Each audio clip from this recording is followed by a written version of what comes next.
Alright, here you go. Just want to do a little video of this thing before I put it up for sale.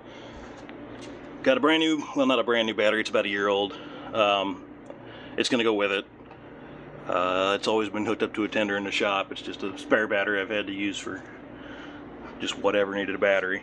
It's got brand new cables and cable ends on it. And brand new crimp-on ends on the other end. It's got a new fuel filter, a new air filter. That's about it. It's got this solenoid shutdown system on it. The solenoid itself works. I've tested it. It's supposed to, when it loses oil pressure, it's supposed to activate the solenoid, and that shuts the rack. It's supposed to be hooked up to the positive end of the starter there. It doesn't. I don't know if these switches are just bad or what, but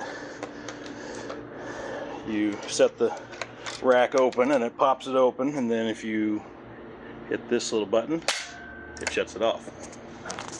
So I've got it hooked up to a couple of heaters there. Should pull about 1,500 watts each, but I don't have a starting button on it. I just cross the starter.